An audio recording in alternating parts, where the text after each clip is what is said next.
Good morning, students. Class 10th, subject English. Last lecture, we have seen unit first and last point 1.5, his first flight. We have completed this text, and now today we are going to learn about questions and answers, means English workshop of this text. Now you have to write difficult words from this text and Marathi meaning of these words and recite all the words.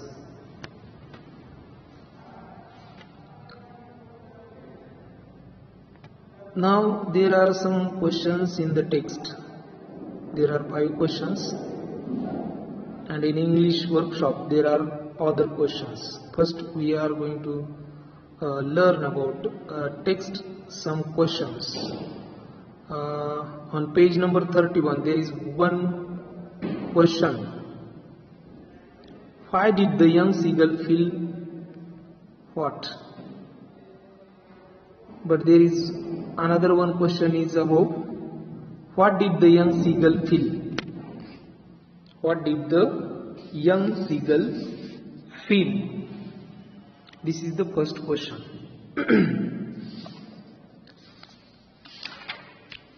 Now,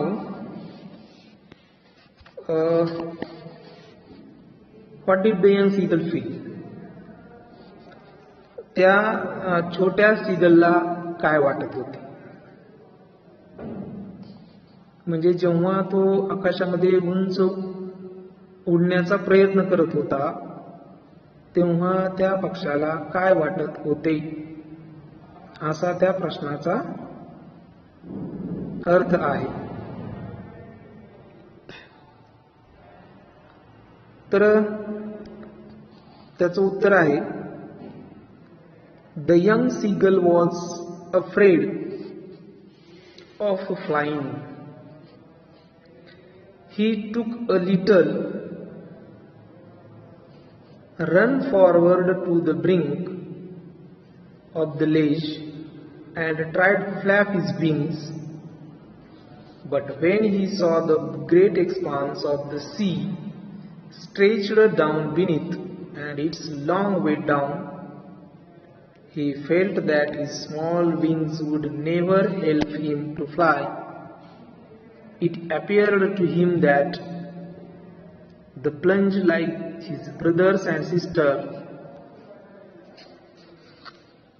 was very desperate and difficult.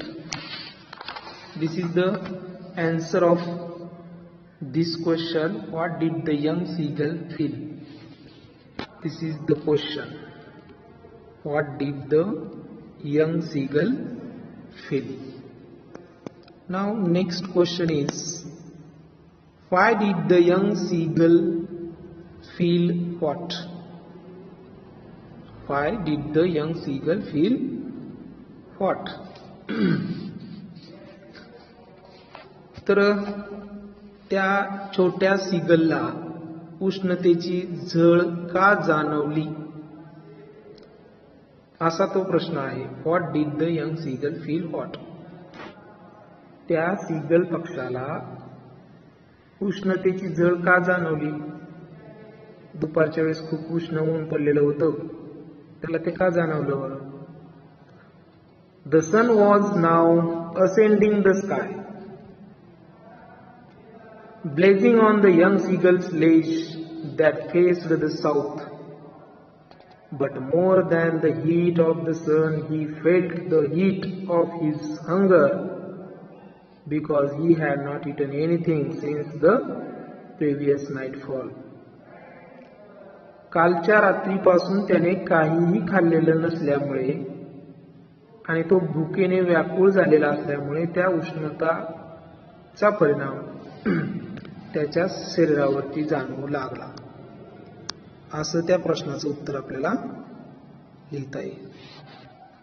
आता पुढचा प्रश्न आहे, what were the young seagulls parents doing? Seagulls parents, त्या छोट्या सीगलचे आईवडील काय करीत होते? What were the young seagulls parents doing? त्याचे आईवडील काय करत होते? पुढेच पॅरेग्राफ मध्ये उत्तर आहे. The young seagull's father was cleaning his white back feathers smooth with his beak. His mother was looking at the young seagull. She stood on a little high hump on the plateau. Her white breast was thrust forward. Now and again she tore at a piece of fish that lay at her feet and then scraped each side of her beak on the rock. She was trying to attract the young one's attention towards the piece of fish. हे त्याचं आपल्याला उत्तर सांगता येईल. तर ते उत्तर सर्वांनी व्यवस्थित लिहायचं आहे. पुढचा प्रश्न आहे, What were the young seagulls' brother and sisters doing? त्या छोट्या सीगल पक्षाचे भाऊ आणि बहीण काय करत होते? ते उत्तर आपल्याला इथं सांगता येईल. He saw his two brothers and his sister lying on the plateau, dozing with their heads sunk into their necks. हे त्याचं उत्तर सांगता येईल. हा यंग सीगल पक्षी. त्याच्यानंतर पुढचा प्रश्न आहे, व्हॉट डिड ही फॉरगेट? ही म्हणजे सीगल बर्ड, म्हणजे तो छोटा सीगल कोणती गोष्ट विसरून गेला? म्हणजे तू काय विसरला? The young seagull completely forget that he had not always been able to fly. हे उत्तर सांगता येईल. म्हणजे तो आपल्याला उडता येत नाही हे तो पूर्णपणे विसरून गेला. The young seagull completely forget that he had not always been able to fly. म्हणजे तो आकाशामध्ये उंच भरारी घेऊ शकतो हे विसरून गेला आणि तिथून पुढे तो आकाशामध्ये उंच भरारी घेऊ लागला. या पद्धतीने त्याच्यामध्ये काही प्रश्न आहेत, त्या प्रश्नांची उत्तरं आणि त्याचबरोबर जे शब्द दिलेले आहेत ते शब्द तुम्ही तुमच्या वर्गपाठाच्या वहीमध्ये लिहून ते पाठ करायचे आहे. प्रश्न उत्तरही पाठ करायचे आहे. त्याच्यानंतर आता इंग्लिश वर्कशॉप पेज नंबर 34, 34 पानावरती इंग्लिश वर्कशॉप आहे ते पाहायचं आहे. तर इंग्लिश वर्कशॉप मध्ये पहिला प्रश्न आहे, state whether the following statements are true or false.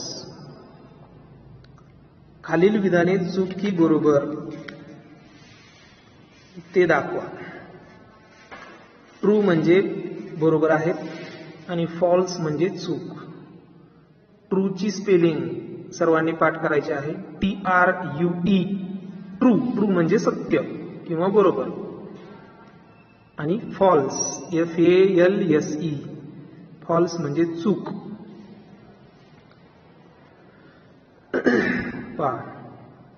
The young seagull was not confident about the ability of his wings. The young seagull was not not confident about the ability of his wings. त्या छोट्या seagull पक्षाला आपल्या पंखांविषयी आत्मविश्वास नव्हता की आपण आकाशामध्ये उंच भरारी घेऊ शकतो. आपले हे छोटे पंख आकाशामध्ये उंच भरारी घेऊ शकतात याबद्दल त्याला आत्मविश्वास नव्हता. ट्रू, बरोबर आहे हे वाक्य. त्याला आत्मविश्वास नव्हता की आपण आकाशामध्ये उंच भरारी घेऊ शकतो.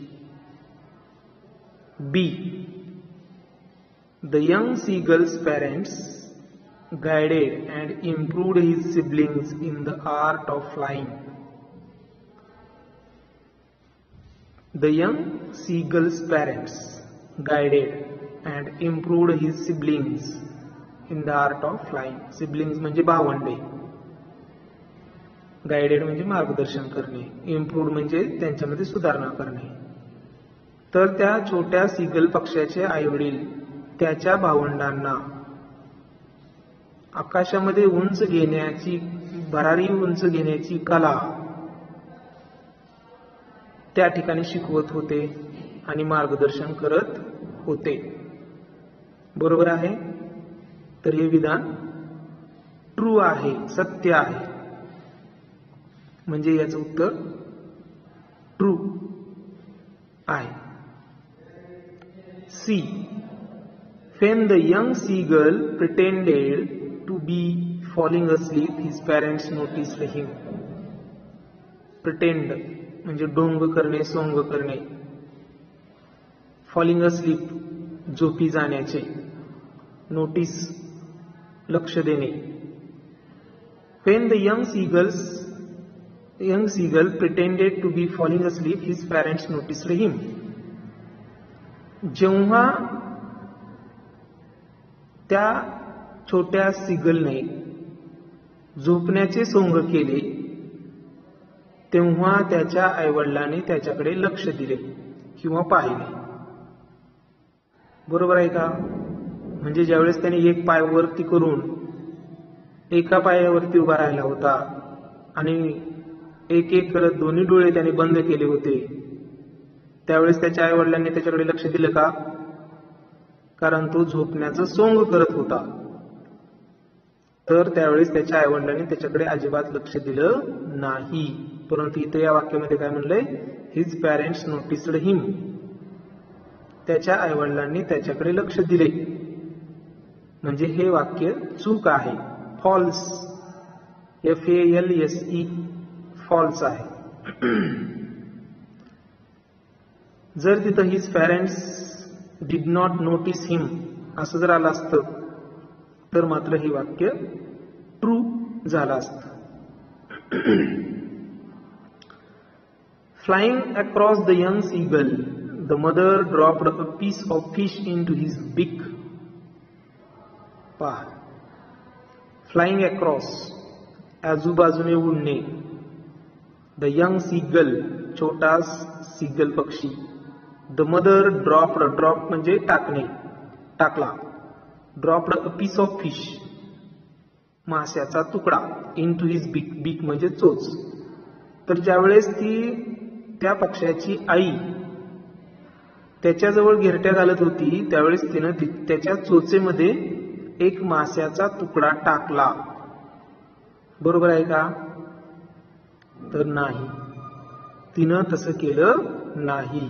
तिनं आपल्या चोचीमध्ये मास्याचा तुकडा घेऊन एका जागीच पंख न फडफडवता स्तब्ध उभी राहिली. परंतु तिनं तो तुकडा त्या पक्ष्याच्या चोचेमध्ये टाकला नाही. म्हणजे या ठिकाणी हे वाक्य फॉल्स आहे, चूक आहे. तर अशा पद्धतीनं ए आणि बी ट्रू, सी आणि डी फॉल्स आहेत.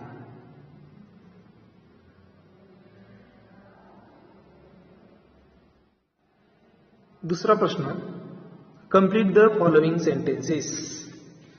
खालील विधाने पूर्ण करा. The young seagull was afraid to fly because. तो छोटा समुद्र पक्षी आकाशामध्ये उडायला भीत होता. कारण लिहायचं आहे because he thought that his small short wings would never support him and fly and he would fall and drown in the sea. त्याला असं वाटत होतं की आपले हे छोटे पंख जे आहेत तर ते आपल्याला आधार देऊ शकणार नाहीत, उडण्यासाठी आधार देऊ शकणार नाहीत, आणि आपण जर उडता उडता जर पडलो त्या पाण्यामध्ये तर आपण त्याच्या पाण्यामध्ये पडून मरून जाऊ, पाण्यामध्ये बुडू, अशी त्याला भीती वाटत होती. Young birds are afraid to make their first flight because जे छोटे सिगल पक्षी असतात किंवा जे छोटे पक्षी असतात तर ते प्रथमतः उंच भरारी घ्यायला किंवा उडायला घाबरत असतात. का बरं? कारण दे are not confident at their first flight. कारण त्यांना त्यांच्या पहिल्या उड्डाणावरती विश्वास नसतो. त्यांना त्यांच्या पहिल्या उड्डाणावरती विश्वास. Young birds are afraid to make their first flight because they are not confident at their first flight. त्यांना त्यांच्या पहिल्या उड्डाणावरती विश्वास नसतो, आत्मविश्वास नसतो, म्हणून ते पहिल्या उड्डाणावरती भीतात. See. Human beings find it difficult to face great challenges because human beings find it difficult to face great challenges. आता मानवजात ही त्या ठिकाणी आपल्या आयुष्यामध्ये आलेली जी काही मोठमोठी संकट आहेत तर त्यांना सुद्धा तोंड देण्यासाठी खूप भीतात. काय कारण आहे तोंड देण्याचं? Because I think human being also finds it's a challenge to take its first steps. म्हणजे मानवजात ही आपलं पहिलं पाऊल टाकण्यासाठी त्या ठिकाणी घाबरत असते. It is their natural instinct. म्हणजे ते तसं पाहायला गेलं तर नैसर्गिक कृती आहे. when they try to stand and then to take further steps. जेव्हा एखादं लहान मुलं आपलं पहिलं पाऊल टाकण्याचा प्रयत्न करतं they afraid of falling and getting injured. ते सुद्धा पहिलं ते मूल खाली पडण्याचं आणि त्याचबरोबर आपल्याला काहीतरी दुखापत होण्याची त्या ठिकाणी भीती मनामध्ये असते. So they are cautious and alert but do not give up. परंतु ते त्या ठिकाणी सावधानगिरी बाळगतात, परंतु ते चालण्याचं मात्र ते प्रयत्न करण्याचं सोडून देत नाहीत. अशा पद्धतीने आपल्याला ते सांगता येईल. तिसरा प्रश्न आहे read the following words carefully and make meaningful sentences of your own and write in your notebook. तर खाली काही शब्द दिलेले आहेत तर ते शब्द तुमच्या स्वतःच्या वाक्यामध्ये लिहा. प्लेंटिवली म्हणजे केविलवाणेपणाने त्याचा अर्थ आहे. मॉन्स्ट्रस धक्कादायक. बेकन खुणावणे. कर्विंग कर्वेटिंग म्हणजे वक्र. फेट फेट म्हणजे धार लावणे किंवा पागळणे. आणि स्वर उंच भरारी घेणे. तर हे वाक्य तुम्ही हे शब्द तुम्ही तुमच्या स्वतःच्या वाक्यामध्ये वापरायचे आहेत. चौथा प्रश्न आहे read the following words carefully and fill in the blanks by choosing appropriate word given in brackets. कंसामध्ये दिलेले शब्द योग्य त्या गाळलेल्या जागी लिहायचे आहेत. Arun is full of cowardice म्हणजे भित्रा होता. अरुण खूप भित्रा होता. The violin played very shrilly म्हणजे किंचाळवाणे. Ravi said are you really afraid of the dark. Ravi अरुणला म्हणाला की तू खरोखरच अंधाराला घाबरतोस. The whole village plunged into darkness. The whole village plunged into darkness. The lions devoured their prey hungrily. सिंह आपलं भक्ष्य अधाशीपणे खाऊन टाकतात. He skimmed through the report. He skimmed through the report. One by one the stars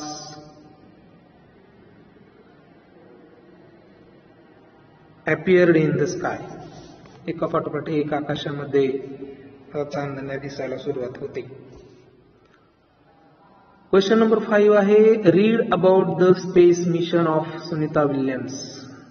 Sunita विल्यमच्या अंतराळ कामगिरीबद्दल वाचा. Imagine you are going to interview her. आणि अशी कल्पना करा की तुम्ही तिचा इंटरव्ह्यू घ्यायला म्हणजे मुलाखत घ्यायला त्या ठिकाणी जात आहात. Frame 10 to 12 interview relevant questions regarding. 10 ते 12 प्रश्न त्या ठिकाणी तयार करा. Her early life training, education, her actual flight into space, future plans, her message to viewers. अशा काही मुद्द्यांचा त्याच्यामध्ये समावेश असावा. 6 क्वेश्चन आहे, describe in your notebook the challenges you faced while learning to ride a bicycle, swimming or any skill. Take hints from the web to complete your write-up. Describe in your notebook. तुमच्या वहीमध्ये त्याचं वर्णन करा. The challenges you faced while learning to ride a bicycle. तुम्ही ज्यावेळेस cycle शिकायचा प्रयत्न करत होतात त्यावेळेसची तुमच्या समोर आलेली आव्हानं. स्विमिंग किंवा पोहताना आलेली आव्हानं किंवा चॅलेंजेस. ऑर एनी स्किल किंवा इतर काय तुम्ही आणखी शिकत असाल त्यावेळेस तर ते तुमच्या वहीमध्ये लिहा. Take hints from the web to complete your write up. तर खालच्या वेबच्या मदतीनं तुम्ही पॅरेग्राफमध्ये तुमच्या सायकल शिकण्याचा प्रसंग असेल, पोहण्याचा प्रसंग असेल किंवा इतर काय तुम्ही शिकत असाल तर त्यावेळेस आलेले तुमच्या समोर आलेली आव्हानं ती लिहा. लर्निंग बायसिकल शिकत असताना चॅलेंजेस कुठले आले? कॉन्फिडन्स नव्हता, रिस्क खूप मोठं रिस्क होती, डेअरिंग नव्हती, फिअर भीती होती, या गोष्टी. आणखी तुम्हाला काय त्याच्यामध्ये वाटतं ते तुम्ही लिहू शकता. आणि 7 आहे प्रोजेक्ट. प्रकल्प तयार करायचा आहे. Collect the career options related to flying. उड्डाणाविषयी किंवा उड्डाणाशी संबंधित करिअर्स कुठले आहेत. आणि find out the institutes where training of your options is given. आणि त्याचे ट्रेनिंग सेंटर्स कुठं आहेत त्याचा अभ्यास करा.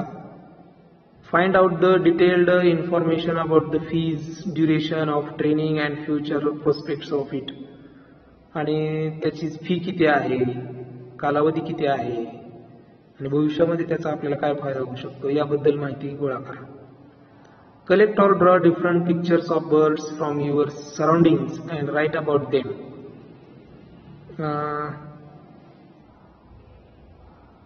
Collect or draw different pictures of birds from your surroundings. तुमच्या आसपास असलेल्या पक्ष्यांची चित्र रेखाटा अँड राईट अबाउट देम आणि त्यांच्याविषयी लिहा. Make a chart with some information about each. आणि त्या प्रत्येकाविषयी माहिती चार्टच्या स्वरूपामध्ये लिहा. अशा पद्धतीनं प्रोजेक्ट आहे. तो प्रोजेक्टही तुम्ही पूर्ण करायचा आहे. तर हा झाला आपला इंग्लिश वर्कशॉपचा भाग.